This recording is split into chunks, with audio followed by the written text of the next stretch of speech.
buenas noches amigos y bienvenidos a una edición más de Enfoque. Las pensiones llevan ocupando su lugar, no sabemos si el lugar que les corresponde, probablemente sí, en la agenda informativa y política desde hace ya algunos meses, con más insistencia.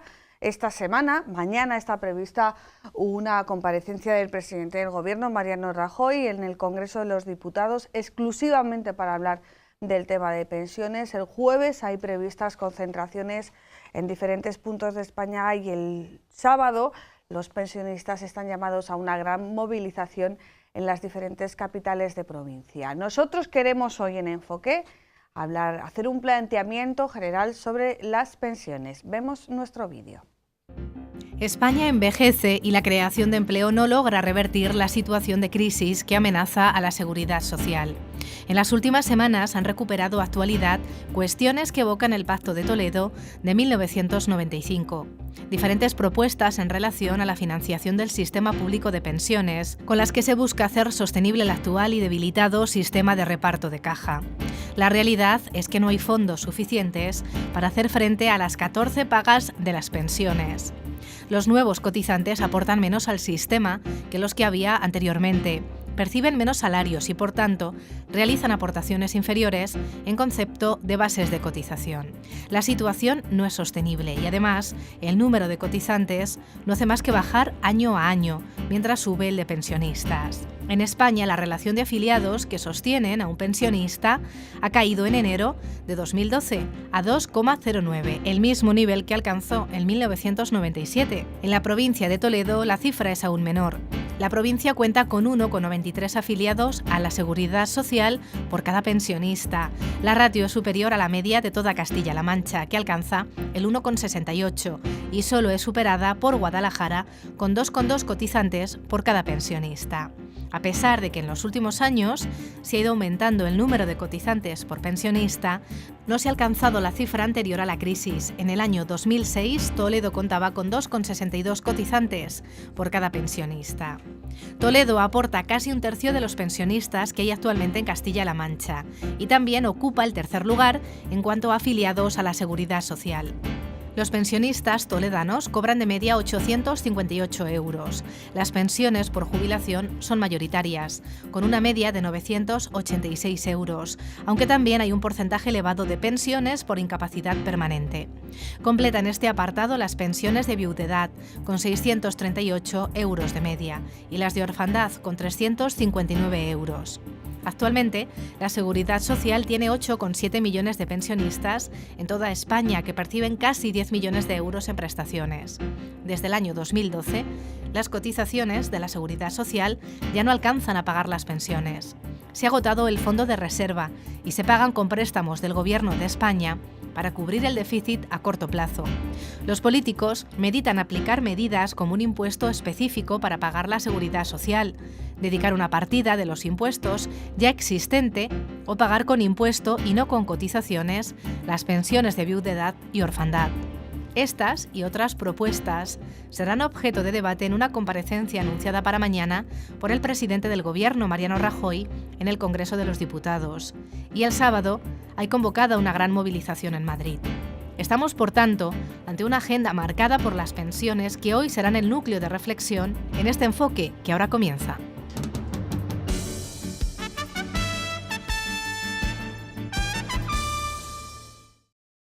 Bueno, pues ya hemos visto nuestro vídeo y estaba yo aquí echando cuentas con nuestros invitados, colaboradores, de si tenemos algún pensionista en la nómina ahora mismo, y pensionista como tal no, alguna situación particular sí, cercana al pensionista, luego nos lo explicará cada uno de ellos individualmente. Empezamos por nuestro primer invitado, Pepe Martín Alguacil.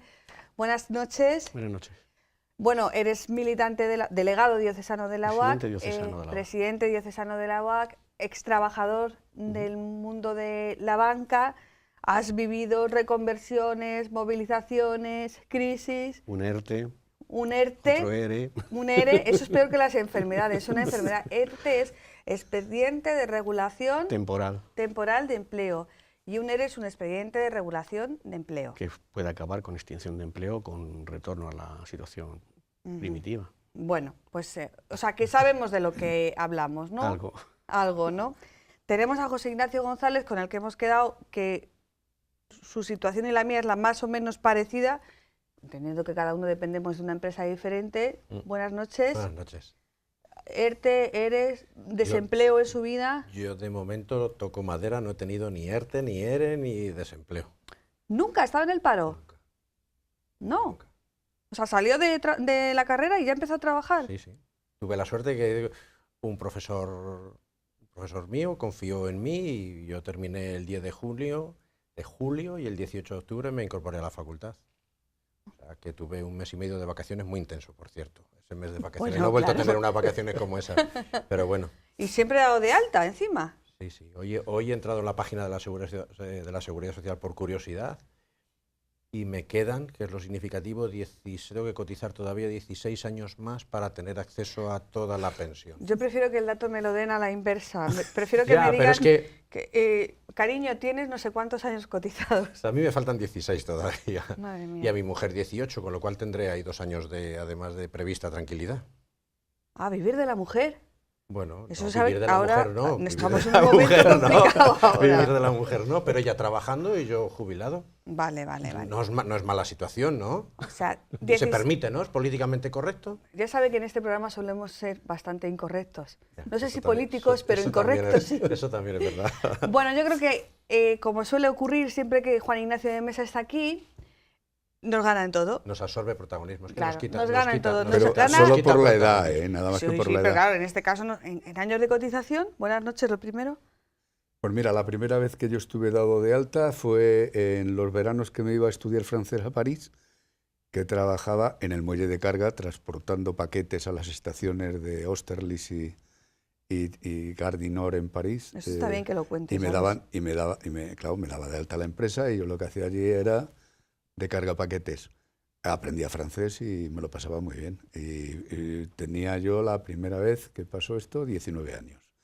Y desde entonces ya, de una manera o de otra, pues luego ya terminé la carrera en el Servicio de Estudios del Banco Urquijo una temporada antes de terminar la carrera y luego ya a empezar a trabajar.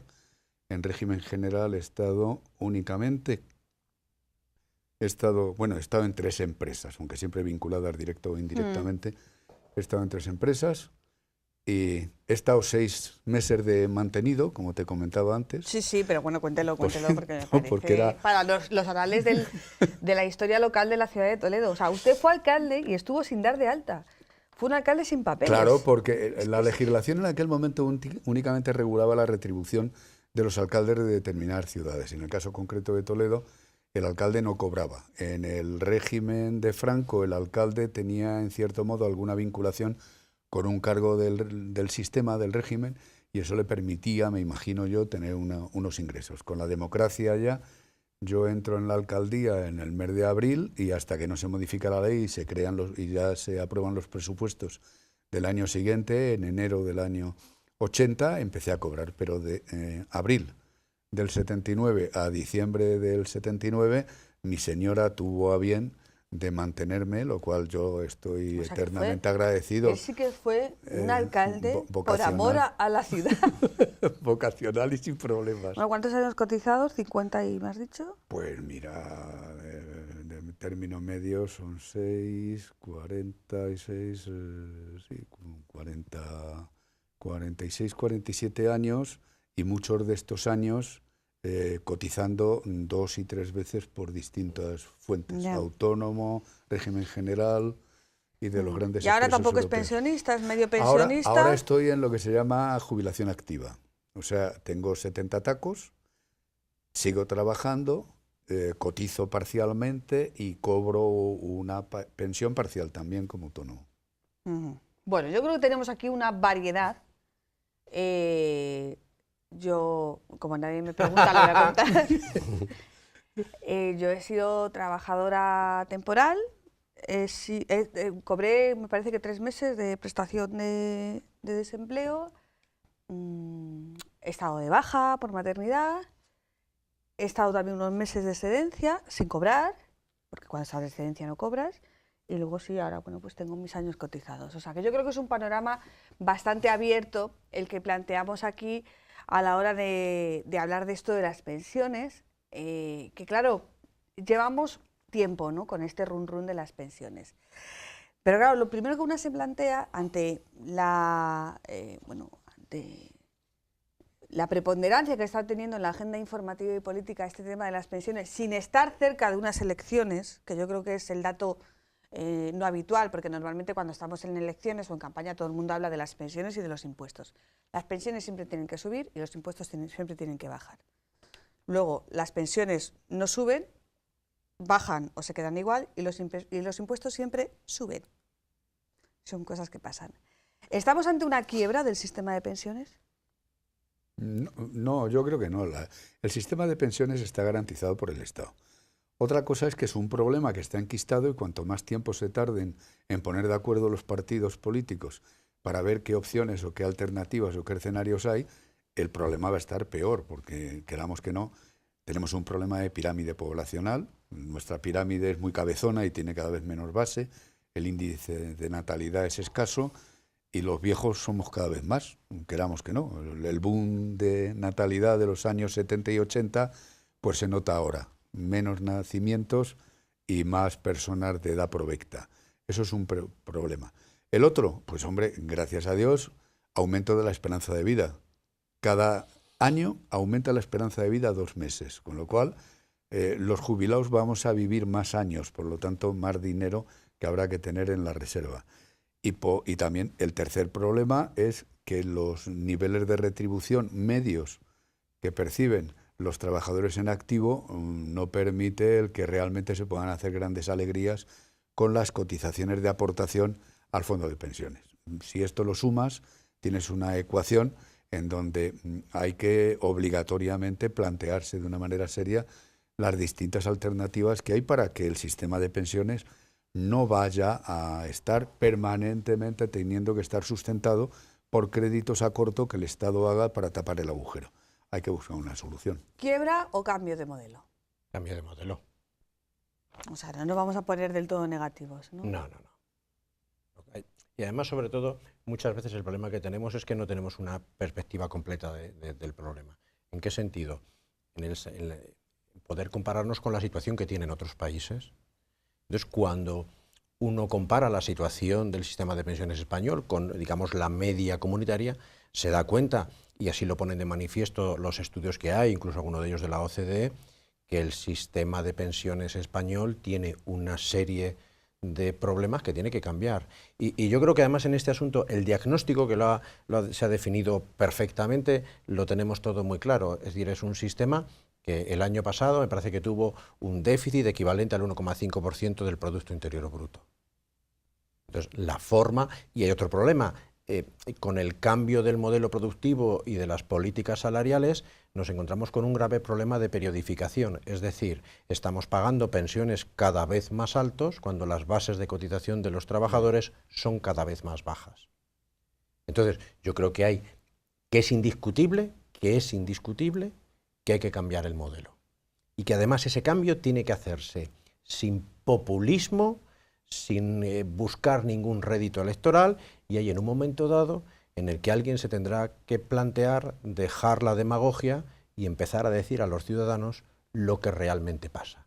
Porque si queremos que los empresarios paguen menos cotizaciones a la Seguridad Social para que contraten más trabajadores, si queremos bajar los impuestos para que haya más actividad económica y queremos que las pensiones, digo las pensiones, pero no solo las pensiones, me meto a la parte en la que estamos nosotros, los sueldos de los funcionarios, los sueldos de los policías, si queremos que suba, es decir, al final es un equilibrio, un presupuesto que hay que cuadrar. Si aumentamos los gastos porque los consideramos razonables, hay que aumentar los ingresos vía impuestos fundamentalmente.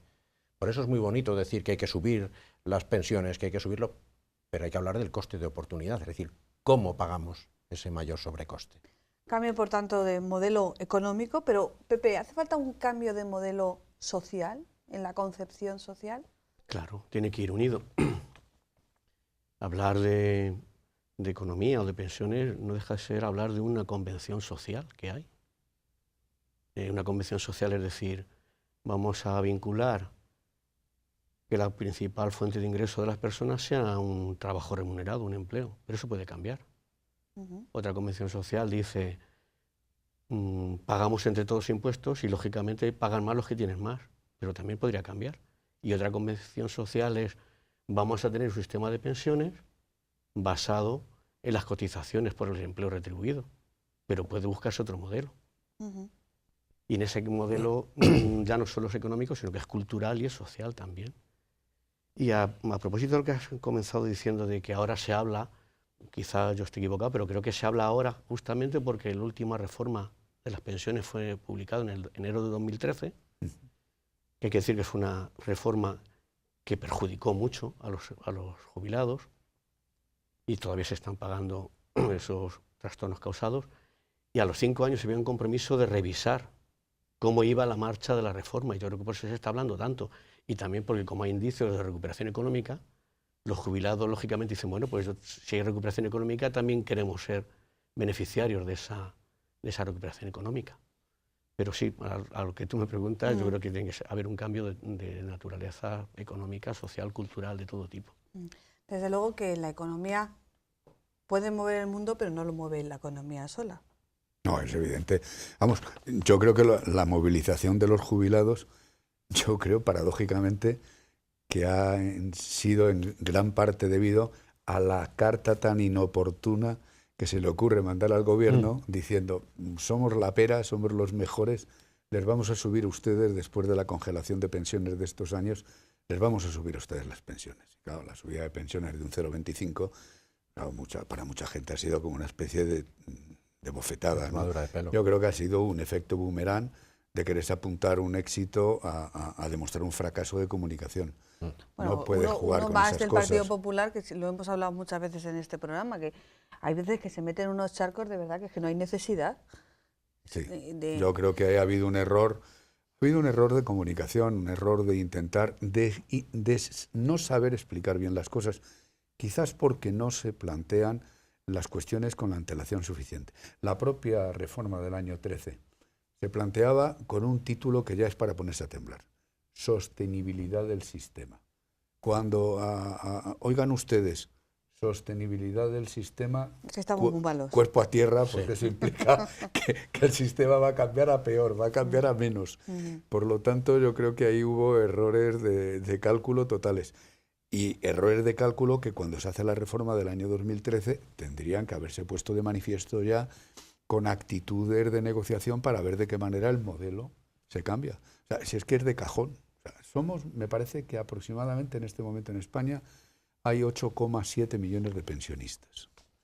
La población activa está en los 18 y pico, es decir, en los aportantes al régimen de pensiones de media está en entre 1,6 y 1,8 de media, depende cómo se vean las lecturas. Sí. Es decir, cada aportante y medio virtualmente está soportando a un pensionista. El tema es muy difícil de poderlo mantener con ese modelo. Pero luego tenemos la otra parte de la historia. La otra parte de la historia es que es verdad que la situación económica en España va mejor. Estamos creciendo por encima del 3% anual. El sistema de reparto de ese crecimiento también es un tema importante. Si se mantienen congeladas las pensiones y crecemos al 3%, eso implica que hay una serie de rentas que se están desviando hacia un sector de la población, no hacia los pensionistas. Sí, pero bueno, en tanto, ese crecimiento del 3%, sí estamos de acuerdo en que hay un desfase entre el crecimiento de la economía española en general, en la macroeconomía, y el crecimiento de las pensiones, desde luego un 0,25. Y en algunos casos, si los pensionistas tenían una cotización muy alta, porque los pensionistas también cotizan, el 0,25 les suponía que iban a cobrar menos. Conozco un caso, conozco un caso. Sí. Estamos de acuerdo con que hay un desfase, pero es que se cree empleo no significa que esos trabajadores tengan una remuneración igual o similar a la que se tenía hace 10 años. O sea, se está creando un empleo muy precario, con unos sueldos muy bajos y con una cotización mínima. Pepe. Sí. No. Yo al sistema actual no le pongo peras en cuanto a la filosofía que lo sustenta. El sistema actual de pensiones es un sistema de reparto. Vamos, yo creo que nadie lo tiene en la cabeza, pero a lo mejor alguien que todavía no es pensionista se cree que él tiene una hucha a su nombre, donde lo que van cotizando por él va a su nombre y es lo que va a percibir, y no es así. Que lo tenemos ahí guardadito, ¿no? Claro, es un sistema de reparto donde los trabajadores ahora en activo están pagando las pensiones de los que se jubilaron. Y a su No vez hacen mal en explicarlo, hay ¿eh? una solidaridad intergeneracional. Es decir, una generación sustenta a la siguiente, o sea, la que le ha precedido, perdón. En ese sentido, la filosofía no está mal. En cuanto a la reforma, no fue todo malo. Es verdad que la reforma del 2013 benefició en alguna medida a las de viudedad, que era de justicia porque estaban fatal, a las de orfandad.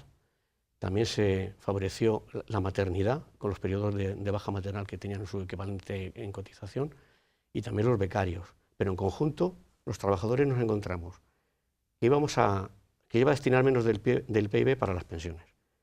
Íbamos a tener que cotizar más años para tener garantizado el 100% de la pensión. Cobrarla más tarde, porque se alargaba también. Sabemos que estamos en el horizonte del 2027, que ya la edad de jubilación no va a ser 65, van a ser 67. Por tanto, las jubilaciones anticipadas también se modifican. Hay que trabajar más años para poder prejubilarse, y la cuantía va a ser menor. De tal forma... O sea, que digamos que perdíamos todos, ¿no? Sí, claro. Casi en Sí, conjunto. todo bajo la excusa de que era la única forma de seguir sosteniéndolas o salvándolas. Pero repito una vez más, depende cómo se quiera financiar el sistema de pensiones. No tiene por qué ser solo vía cotizaciones.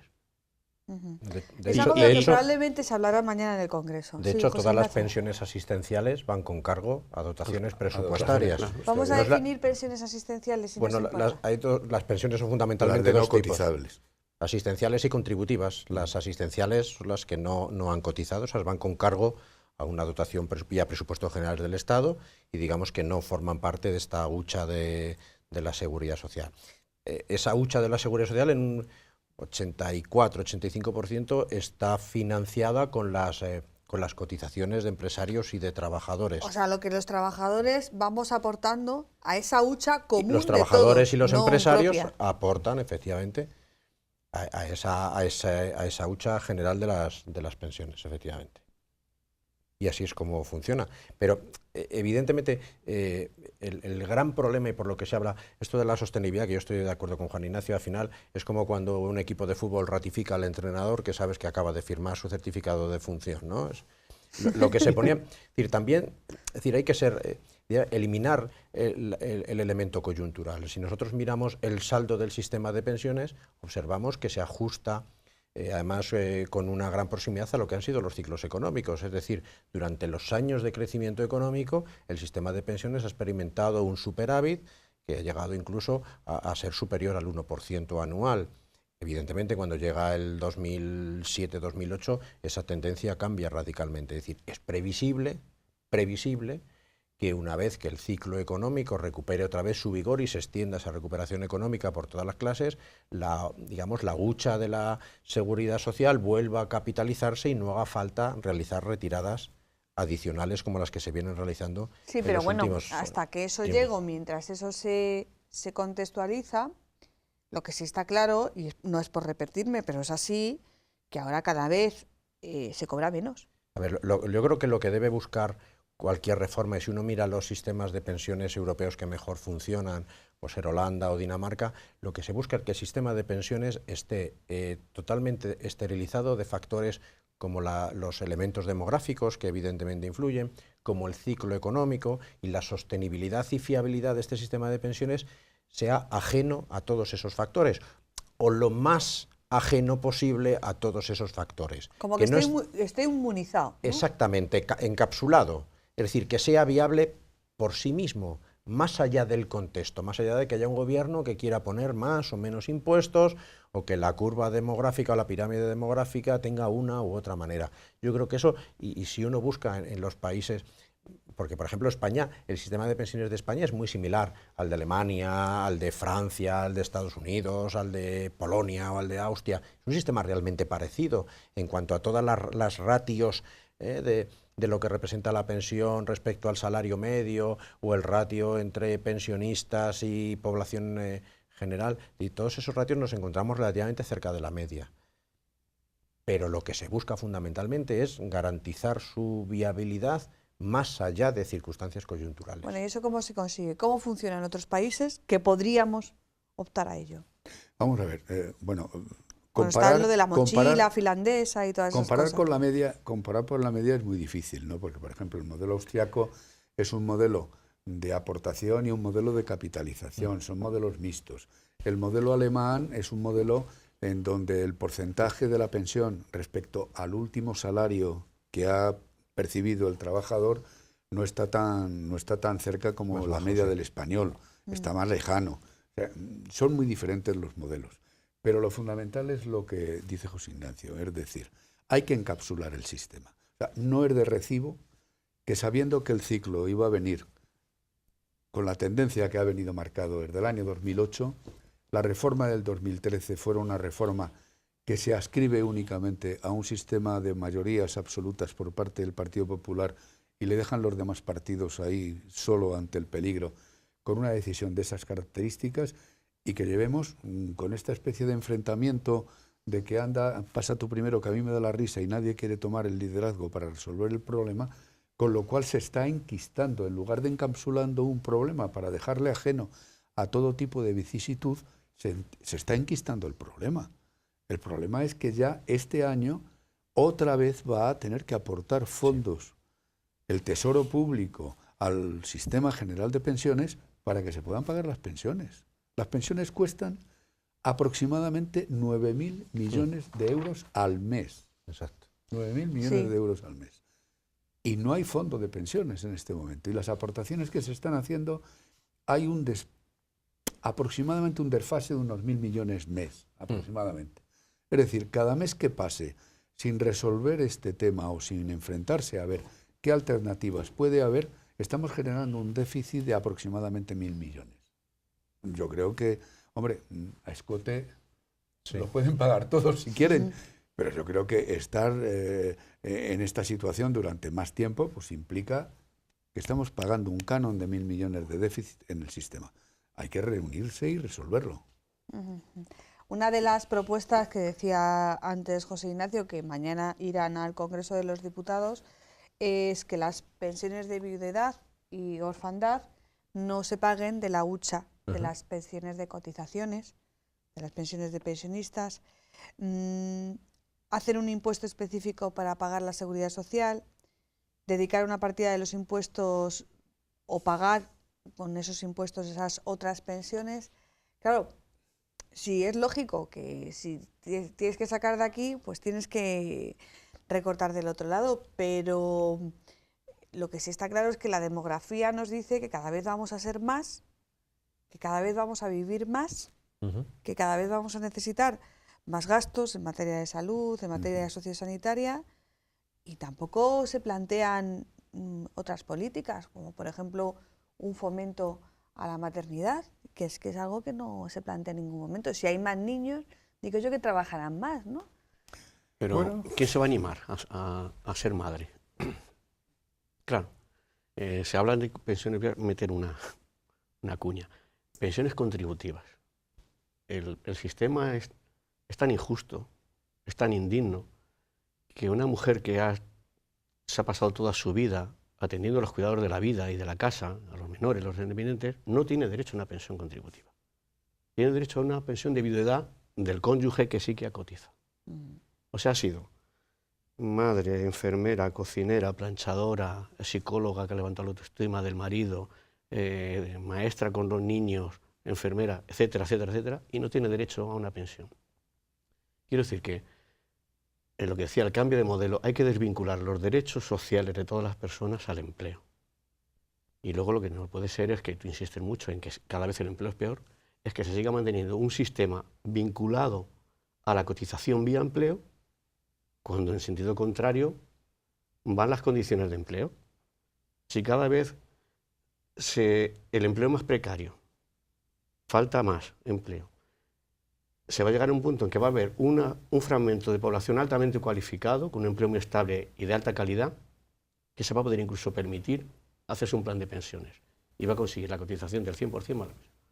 Un grupo que no va a poderse pagar el plan de pensiones, privado, pero bueno, en un empleo estable, iba a poder llegar a la pensión con su 100%. Pero la gran mayoría de los trabajadores que están ya en precario, que alternan un trabajo precario con periodos de desempleo, vuelta a incorporarse a otro empleo precario, los autónomos dependientes, los falsos autónomos, que esa gente solo van a tener dos vías: o llegar a una pensión pero nunca con el 100%, o lo que es peor, no van a llegar nunca a tener derecho a pensión. Si no se cambian las condiciones que marca esta convención social y política de cómo cobrar una pensión.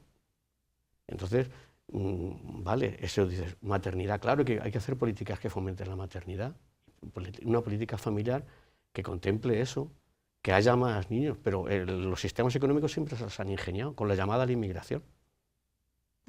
Cuando ha hecho falta mano de obra, en el punto más álgido del crecimiento económico español, el boom del ladrillo, ¿quién venía a trabajar? Se les llamaba. Los inmigrantes no venían porque sí, se les llamaba. Pues entonces, si no tenemos hijos nuestros, nuestras familias no tienen hijos, pues tendrán que venir de fuera. Y por supuesto, perdón, igual que parece que se va a hacer, aunque yo creo que eso es materia del Pacto de Toledo, no que una propuesta del gobierno, desvincular la garantía de las pensiones de vía cotización supone pues, hacer más esfuerzos impositivos. Yo creo que el mismo modelo de reparto propone también que seamos solidarios todos y vayamos a un incremento de los impuestos si es preciso. Sí, pero a ver quién es el guapo. No, pues habrá que hacer educación. Les voy a subir los impuestos y encima no les garantizo que el poder adquisitorio de las pensiones. Es que eso no lo va a decir nadie. Bueno, ahora, es que nos estamos saliendo de un jardín para meternos en otro. Claro, es lo que... El problema del modelo fiscal en España está, y lo decimos por activa y por pasiva, en que aproximadamente el 24% del Producto Interior Bruto en España es economía sumergida, es decir, no paga impuestos, más o menos. Esto quiere decir que estamos hablando de que hay una bolsa de fraude de cerca de 240.000 millones de euros, que no está nada mal, sobre la cual aplique usted las cuotas que le correspondan en sociedades, en renta o en lo que sea, y todo ello lleva implícito pues, unos ingresos que no recibe la administración del Estado para poder atender los gastos que tiene que tener la sociedad. Dicho eso, si tú aumentas la presión fiscal en este momento, ¿a quién se la vas a aumentar? En un porcentaje muy elevado a los que ya pagamos impuestos. A los que estamos pillados. Por lo tanto, la retribución media que va a percibir el asalariado se va a encontrar con un incremento de impuestos, se va a reducir y va a tener una disponibilidad familiar menor que la que tenía antes. Que eso tampoco es el efecto que se busca. Hay que intentar luchar contra el fraude fiscal, hay que intentar luchar contra las bolsas que en este momento están ocultas en la economía sumergida, y hay que intentar también racionalizar, en cierto modo, determinados ingresos que están claros que algo está funcionando mal en este país. ¿Cómo? Pues hombre, siempre decimos los mismos. El impuesto de sociedades, por ejemplo, para una pyme, para una pequeña y mediana empresa, es el 25%, o el 20%, depende de cuáles sean los niveles de beneficio que pueda declarar la sociedad.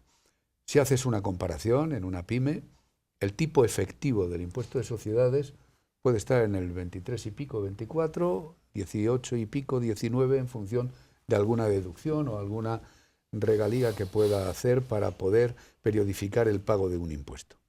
Si te vas a las grandes empresas, te puedes encontrar con que grandes sociedades que cotizan en el IBEX 35, con beneficios de miles de millones, a lo mejor el tipo medio real, que sería del 30%, el tipo medio efectivo a lo mejor está en el 6%.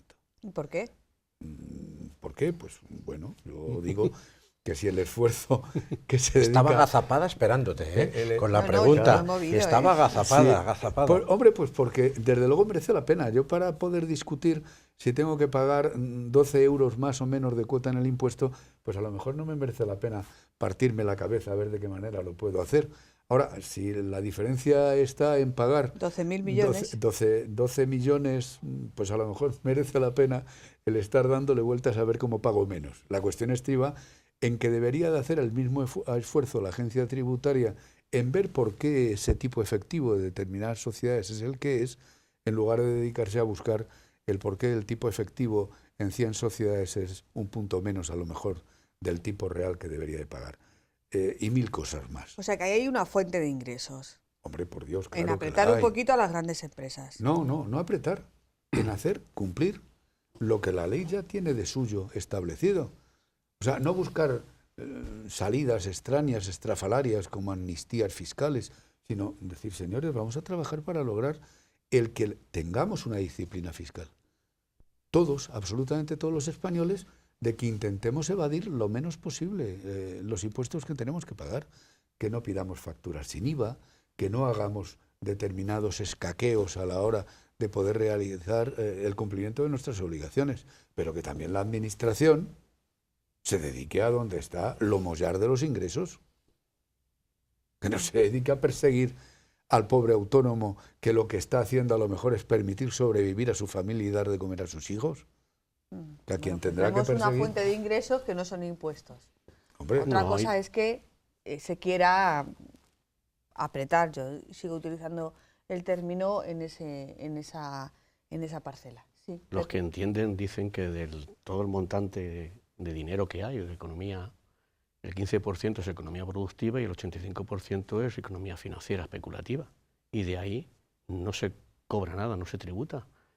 Un paisano que se llamaba Tobin, creo que puso una tasa Tobin y se ha quedado hoy en el limbo, pero hay cantidad de actividad financiera especulativa que se gana mucho dinero en ingeniería financiera y eso no tributa para nada.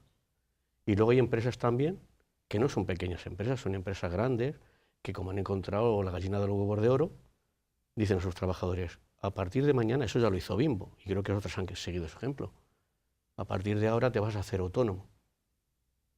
Por tanto, olvídate de fines de semana remunerados, vacaciones remuneradas, y te pones malo allá tú, y tú cotizas por la seguridad, tu seguridad social y yo no.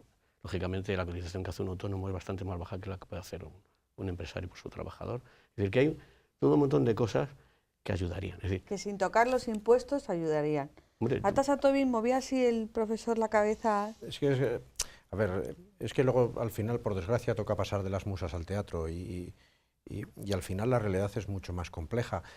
Es cierto que el mercado laboral español ha cambiado y es cierto que había un agujero negro que era todos estos trabajadores autónomos que eran una forma de falsos o de trabajadores por cuenta ajena en fraude de ley, ¿no? Que al final era la realidad y que se reguló con ese trabajador autónomo dependiente, que es un híbrido entre la cuenta ajena y el trabajador Bueno, autónomo. pero yo creo que eso... Al final ha sido el chocolate del loro. Eso me parece ¿vale? a mí, igual que con la tarifa plana del autónomo. Totalmente. O sea, vale, Pero para al final- los que al son final autónomos de verdad, muy bien. te exige- pero para los que son falsos... Pero además te exige un compromiso de mantenibilidad o de sostenibilidad en el tiempo que tampoco puedes garantizar cuando creas un nuevo puesto de trabajo. Es decir, todos esos beneficios a efectos de seguridad social se evaporan en el momento en que esa actividad no fructifica, con lo cual evidentemente es mucho más complejo. ¿Vale? Al final, el problema es que efectivamente la teoría nos diría que sería estupendo que todos cobrásemos pensiones, que las amas de casa cobrasen pensiones, que todos... Aproximadamente la ratio entre pensión y salario medio de un español está en torno al 0,6, es decir, es una de las más altas de Europa.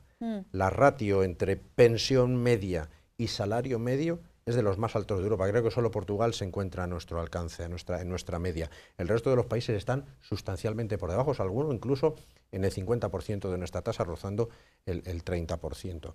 El problema es que, como antes comentaba Juan Ignacio, las pensiones nos cuestan a todos al año más de 120.000 millones de euros. Y eso es incontestable, y hay que pagarlo, y no queda más remedio. Con lo cual, al final, el problema es quién paga la factura. Es decir, porque debemos tener también en cuenta muchas cosas. Al final, el pago de impuestos, al final está demostrado que la mayoría de los impuestos, con la situación actual, la pagan las clases sociales media y bajas, donde mayoritariamente se produce. Es decir, subir los impuestos a las clases medias y bajas para pagar las pensiones tendría muchos efectos y uno de ellos sería que empeoraría la distribución de la renta. El debate sobre las grandes empresas es un debate que está ahí y la recaudación fiscal.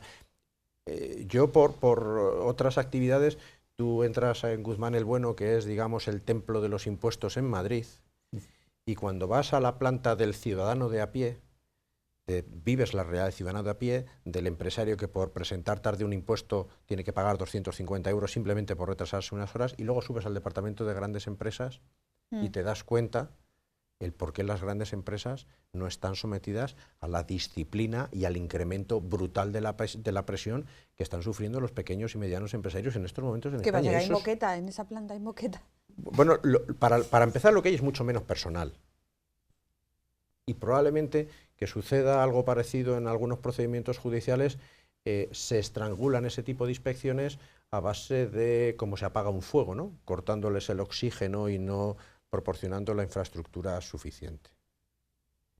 Volviendo un poco, retrocediendo a lo que a lo mejor es el eje, es decir, cuando uno mira, pues yo vuelvo a lo mismo, es decir, miremos lo que hacen otros países, cómo ha solucionado tu competidor este problema, que es algo que en la empresa es muy frecuente.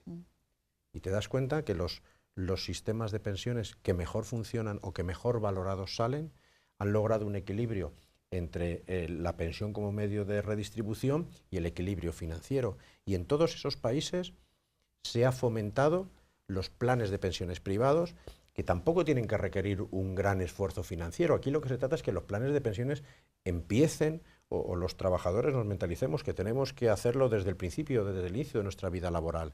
Pues estamos hablando de una aportación de 40, 50 euros al mes desde el inicio de tu vida laboral. Ya, pero José Ignacio, es una cuestión de mentalidad. Otros países esto lo tienen muy avanzado y muy solucionado. Bueno, pero ponte en un joven que está comenzando a trabajar y está ganando 400 euros. Ya, o sea, no, 40 euros Ana, es muy fuerte, pero es el 10% de su sueldo. Pero no lo llevemos al extremo. Vale. No lo llevemos al extremo. Ya, pero es que hay muchos salarios de 400 euros ahora. Pues no, yo no lo discuto, vale. Pero lo normal es que con el tiempo esos salarios se vayan regularizando. Y a lo mejor no tiene que ser al inicio de la vida laboral, pero sí darle una continuidad. O sea, que la propuesta que funciona en otros países es una parte de ahorro privado. Una parte, como en España, con una pensión mínima o más baja, pagado a cargo del fondo de las pensiones. Hay también aportaciones empresariales o sectoriales o gremiales, y luego hay aportaciones individuales. Un sistema mixto, se podría llamar. Y con otra característica, además, es que en esos países la pensión de cada trabajador se calcula con una base de cotización de años mucho más amplia que en España, pese a que está aumentando. En algunos países se toma toda la vida laboral, que esto es un debate muy controvertido. Aumentó el número de años para calcular la base, la del 13. No, la reforma laboral, ¿no? La reforma del 2013, sí, claro. Aumentó el número de años para calcular la base de cotización. Y anteriores reformas también aumentaron de 2 a 8, de 8 a 15. De todas formas, el sistema semixto existe ya. Aquí en España tú puedes tener un plan de pensiones. Sí, claro. Privado. Y muchas veces han sido las propias empresas las que para sus trabajadores se las han hecho. Pero hay que apoyarlo. Pero son empresas muy potentes. Y ahora no estamos en ese punto. Sí, antes eso surge en un momento en que todo el mundo defendía del estado de bienestar. Ahora ya se pone en cuestión. Entonces ahora lo que hay que hacer, pues tenemos un yacimiento de riqueza muy importante en los planes de pensiones. Y después vendrá la sanidad y después la educación. Porque también te puedes, ¿por qué no? Por el mismo argumento, tú puedes decir, oye, pues dedica una parte de tu salario a pagarte tu educación o a pagarte tu salario. Mira, yo voy a decir solo una cosa.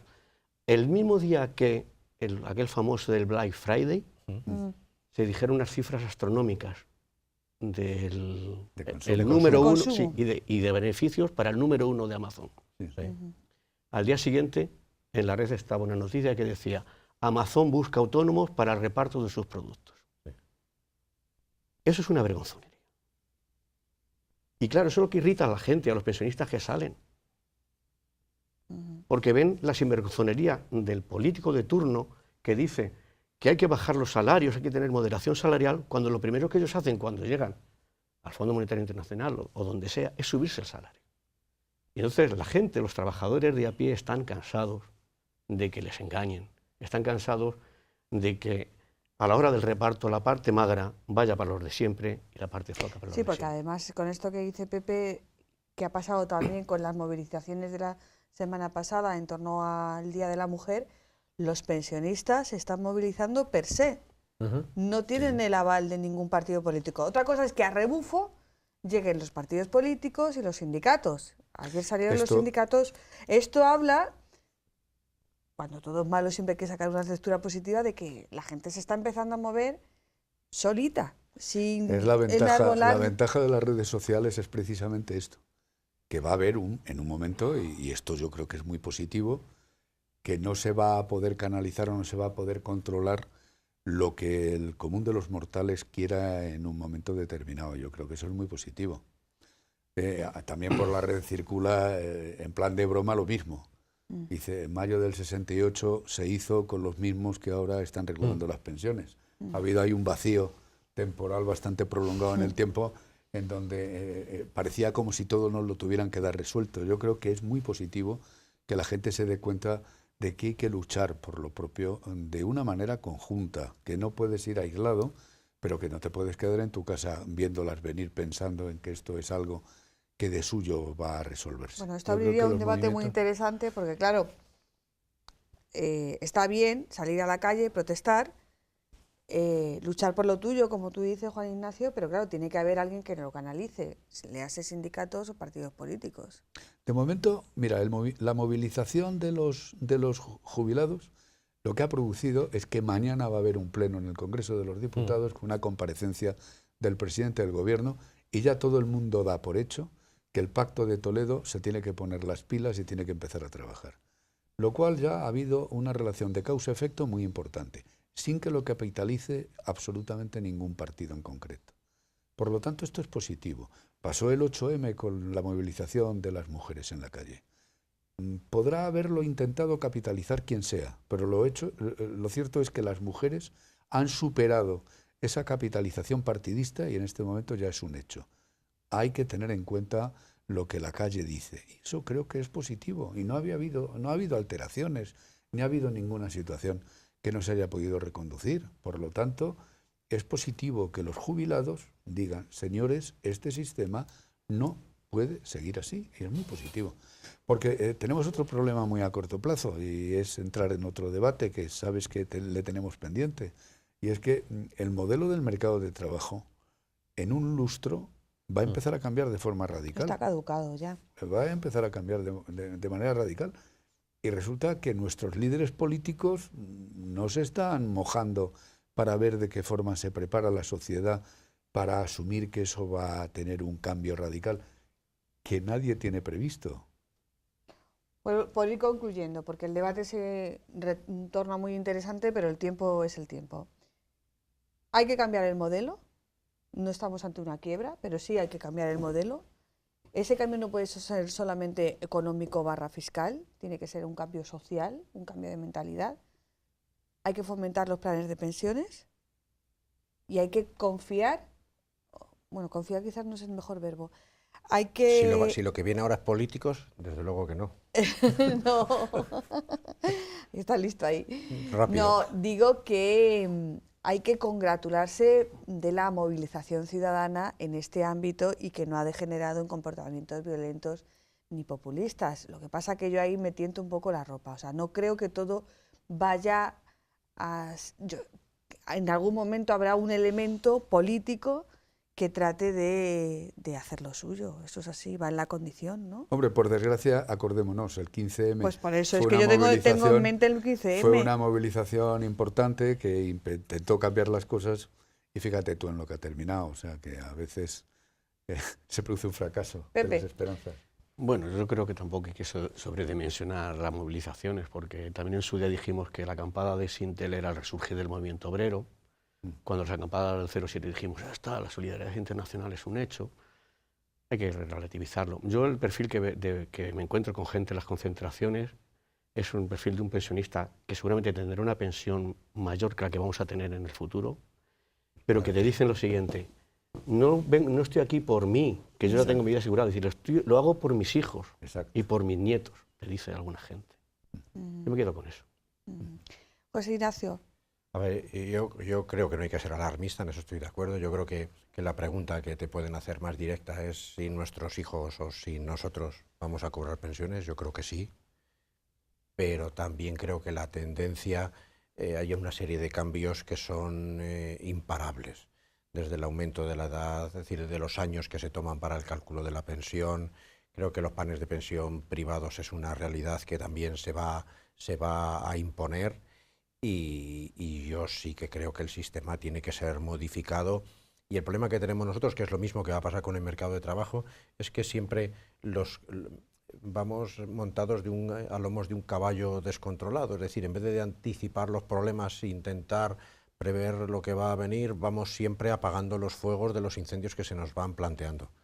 Y entonces eso es un poco, forma parte también, ¿no?, de nuestra forma cultural. Pero bueno, yo sí que creo que no hay que ser alarmistas y hay que ser realistas y sobre todo yo creo que yo estoy convencido que todos los políticos van a hacer esta bandera y van a tirar de demagogia y van a decir evidentemente que hay que subir las pensiones y incrementar las bases y todo, pero hay una realidad que también deberían decirnos y es quién lo va a pagar, todo el dinero que se destine de más a las pensiones, de dónde va a salir o de dónde lo vamos a quitar o de dónde lo vamos a sacar.